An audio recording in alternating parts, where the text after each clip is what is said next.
Oi, gente, tudo bem? Lesão no sistema ventricular, lesão localizada no quarto ventrículo. Não é tão frequente assim da gente ver na nossa rotina, mas vez ou outra aparece. Dessa vez apareceu, tudo que aparece diferente a gente mostra para ensinar para vocês. Então vamos lá discutir um casinho de neuro. Vamos para essa aula.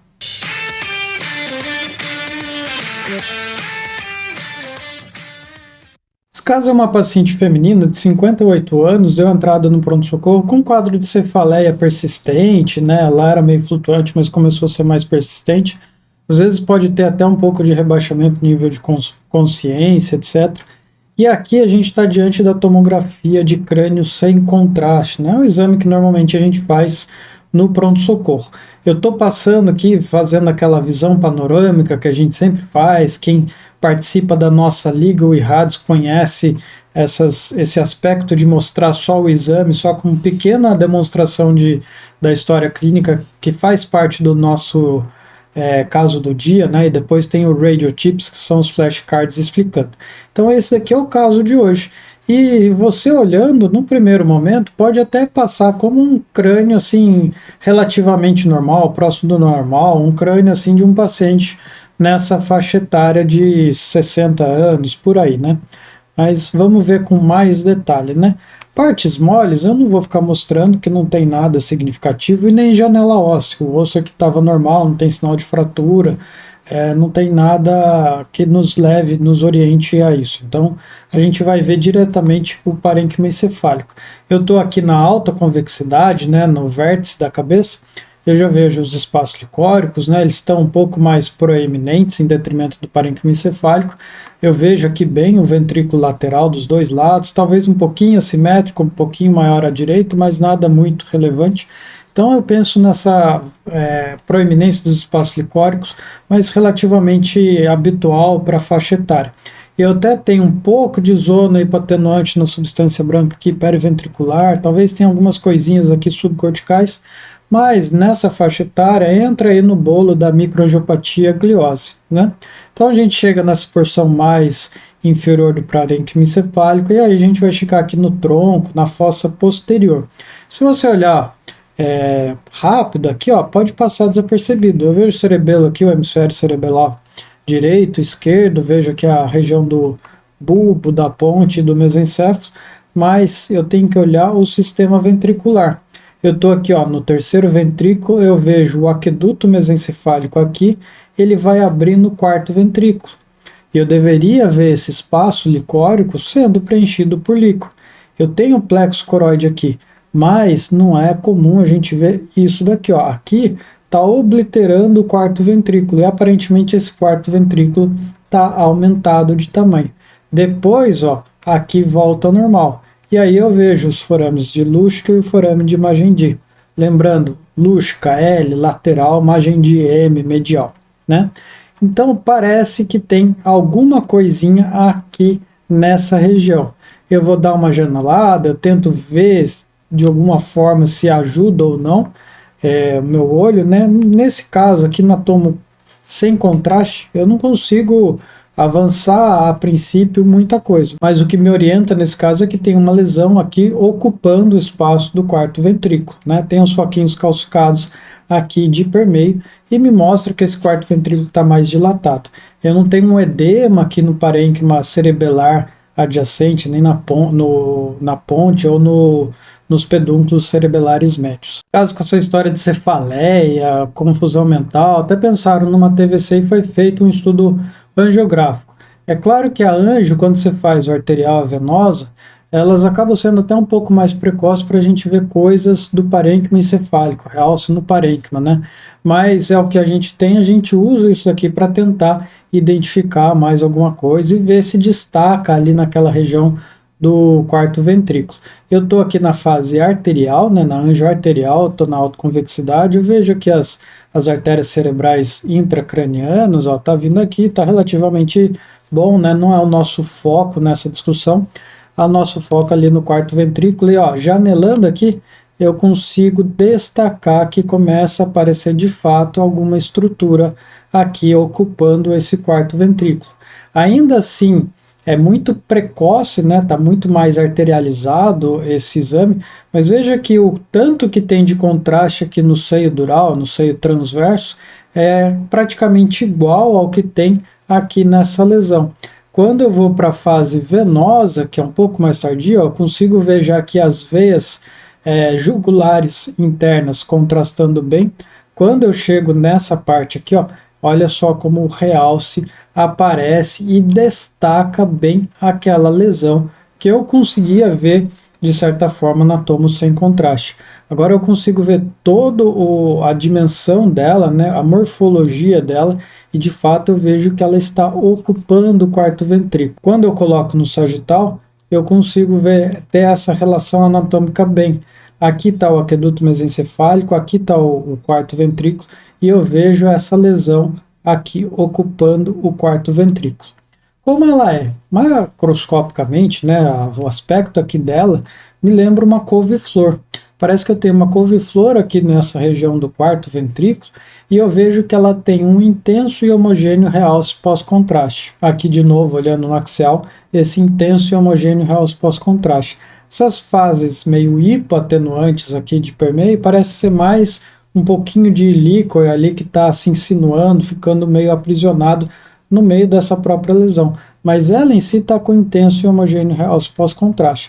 Então eu vou discutir e pensar nesse caso numa lesão que ocupa o quarto ventrículo. E aí eu tenho que distinguir isso daí em população muito jovem, né, crianças, adolescentes e uma população mais idosa. Para uma população, um adulto, o acometimento do quarto ventrículo eu vou pensar em algumas coisas. E o que eu tenho aqui, né? Quais são as estruturas que estão presentes aqui para eu pensar numa lesão primária? Claro que eu posso ter metástase, acometimento secundário por disseminação de uma neoplasia. Mas não era o contexto, o paciente não tinha nenhuma outra lesão, não tinha nenhuma outra clínica que nos sugerisse um acometimento primário, né? Você não tinha nenhuma outra lesão metastática. Claro que você pode ter meta única, mas também é uma lesão bem homogênea, né? E provavelmente essa lesão está aí há um certo tempo. Então, eu vou pensar numa coisa que está ocupando esse espaço gradualmente. E para uma população adulta, aqui o que a gente tem, né? Aqui a gente tem o plexo coroide e tem o epêndima, as células de revestimento aqui desse sistema ventricular. E uma das lesões aqui que eu vou pensar principalmente é uma linhagem do plexo coroide. O plexo coroide está passando por aqui, você pode ter uma proliferação, uma neoplasia, né, de baixo grau, uma neoplasia benigna, que é o papiloma de plexo coroide. O papiloma de plexo coroide, quando acontece no quarto ventrículo, é mais comum na população mais adulta mesmo, né? E ele tem esse aspecto de couve-flor. O diferencial aqui poderia entrar um ependimoma, um subependimoma, por exemplo, mas o aspecto é um pouco diferente, não vai entrar no nosso mérito aqui para discutir.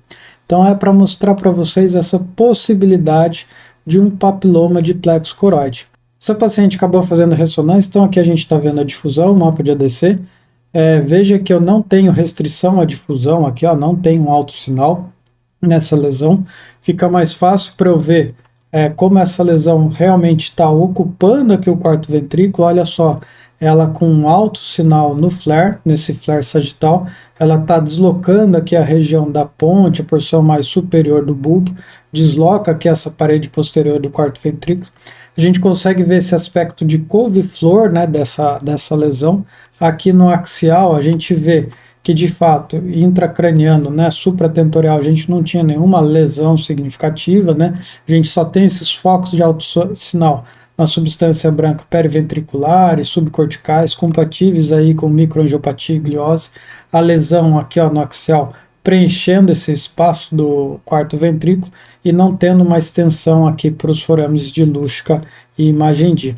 No T2, ela vai ter um sinalzinho um pouco intermediário, um pouquinho mais alto também que o parênquima encefálico, e no T1 eu espero que ela tenha um sinal intermediário também para isossinal, como de fato está acontecendo aqui. E como eu já vi na tomografia, eu espero que tenha um intenso e homogêneo realce pós-contraste. Então aqui eu estou vendo esse intenso e homogêneo realce pós-contraste dessa lesão, eu consigo ver a periferia dela, esse aspecto de couve-flor, que é um aspecto macroscópico de um papiloma de plexo coroide. Por que essa lesão tem um intenso e homogêneo realce pós-contraste? O plexo coroide não tem a barreira hematoencefálica, assim como, por exemplo, a meninge, né?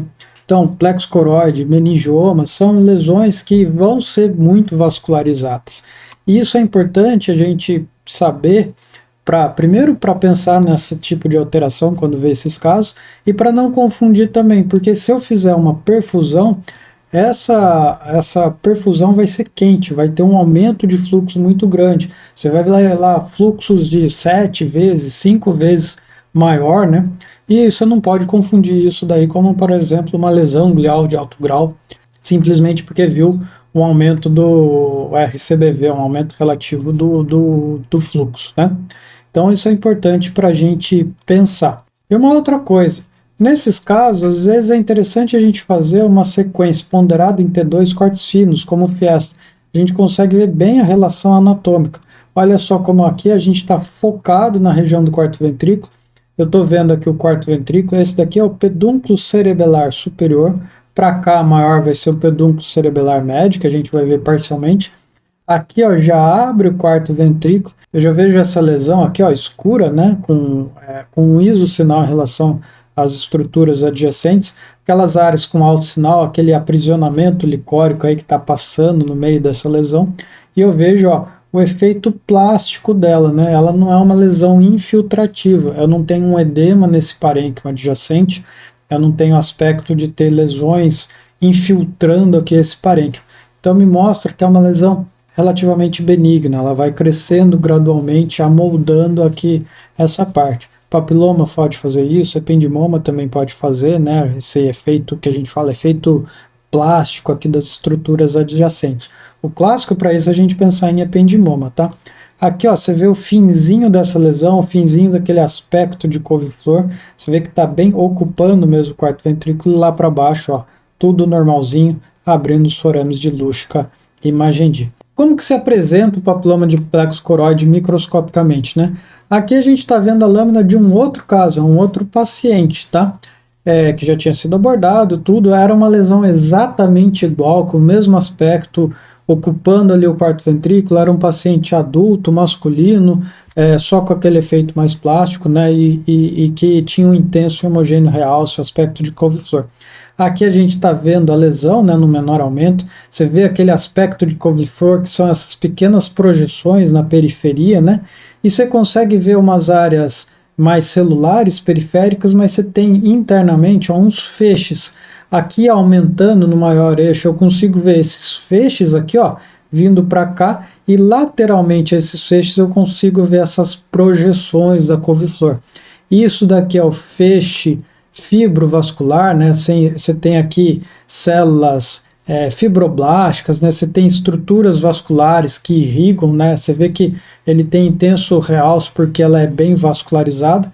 E aí aqui então a gente consegue ver esse estroma vascular, né? Estroma vascular, aqui os vasos delimitados nesse vermelho.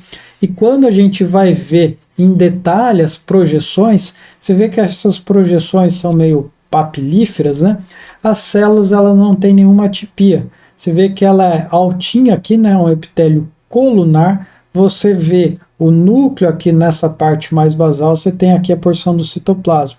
Então você tem essa polarização. Eu não vejo nucleolo muito evidente, eu não vejo muita célula bizarra, com uma morfologia diferente uma da outra. Eu não vejo um componente aqui de figuras de mitose, mostrando que é uma lesão altamente proliferativa, né? Então você vê que é uma estrutura bem organizada. E também eu não vejo aqui áreas significativas de necrose, né? Componente necrótico, que nos sugira um processo expansivo com grande turnover, né, e podendo ter necrose. Então aqui eu consigo ver esse eixo fibrovascular, essas projeções papilíferas, com a célula de revestimento na célula epitelial bem polarizada, bem homogênea, bem bonitinha, que me favorece uma lesão benigna. E aí, juntando tudo, isso aqui é o aspecto do papiloma de plexo coroide. Bom, gente, era isso que eu tinha para mostrar para vocês nesse caso, papiloma de plexo coroide. A gente viu a macroscopia na ressonância, na tomografia, e a gente viu a relação numa lâmina com os detalhes na menor aumento e maior aumento. Espero que tenha ficado claro. Se ficou com dúvida, deixa aí nos comentários que a gente esclarece. Muitíssimo obrigado e até uma próxima aula. Ah, lembra também de compartilhar nosso material com seus amigos conhecidos para que a gente divulgue cada vez mais o conhecimento médico. Muito obrigado, até a próxima aula.